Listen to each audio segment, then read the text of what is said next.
श्री राम जी ने कहा, हे सखा, तुमने अच्छा उपाय बताया, यही किया जाए। यदि देव सहायक हो। यह सलाह लक्ष्मण जी के मन को अच्छी नहीं लगी। श्री राम जी के वचन सुनकर तो उन्होंने बहुत ही दुख पाया। लक्ष्मण जी ने कहा, हे नाथ, देव को कौन कौन भरोसा, मन में क्रोध कीजिए, ले आइए और समुद्र को सुखा डालिए। यह देव को कायर के मन का एक आधार तसल्ली देने का उपाय है। आलसी लोग ही देव देव पुकारा करते हैं। यह सुनकर श्री रघुवीर जी हंसकर बोले, ऐसे ही करेंगे, मन में धीरज रखो।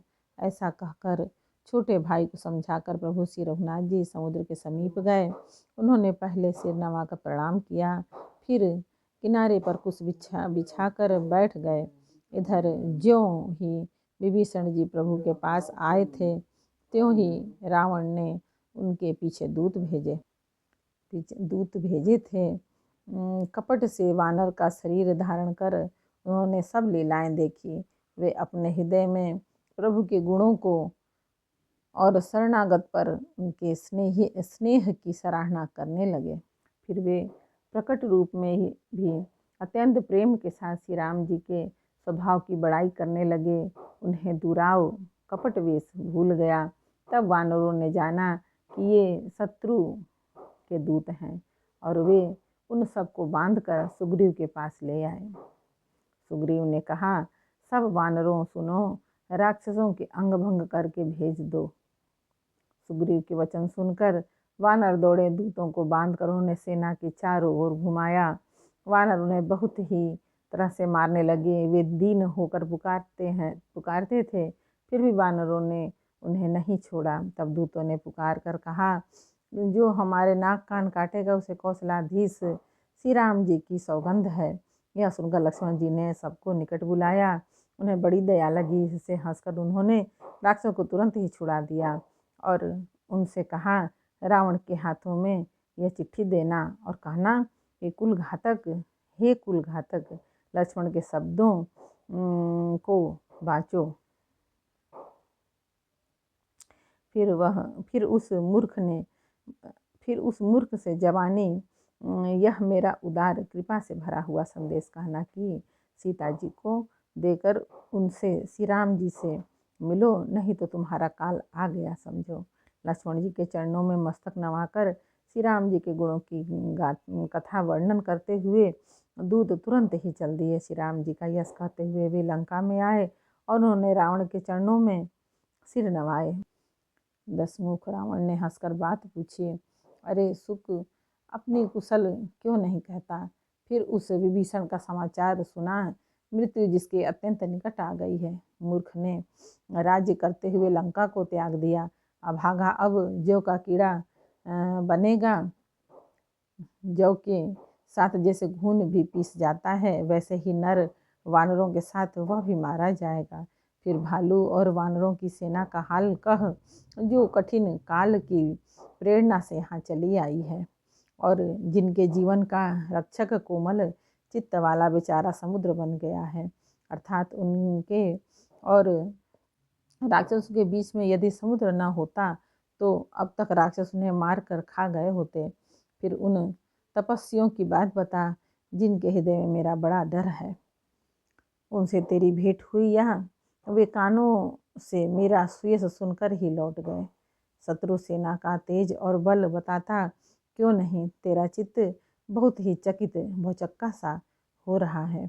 दूत ने कहा, हे नाथ, आपने जैसे कृपा करके पूछा है वैसे ही क्रोध छोड़कर मेरा कहना मानिए, मेरी बात पर विश्वास कीजिए। जब आपका छोटा भाई श्री राम जी से जाकर मिला, तब उनके पहुँचते ही श्री राम जी ने उसको राज तिलक कर दिया। हम रावण के दूत हैं, यह कानों से सुनकर वानरों ने हमें बांधकर बहुत कष्ट दिए, यहाँ तक कि वे हमारे नाक कान काटने लगे। मैं श्री राम जी की शपथ दिलाने पर कहीं उन्होंने हमको छोड़ा।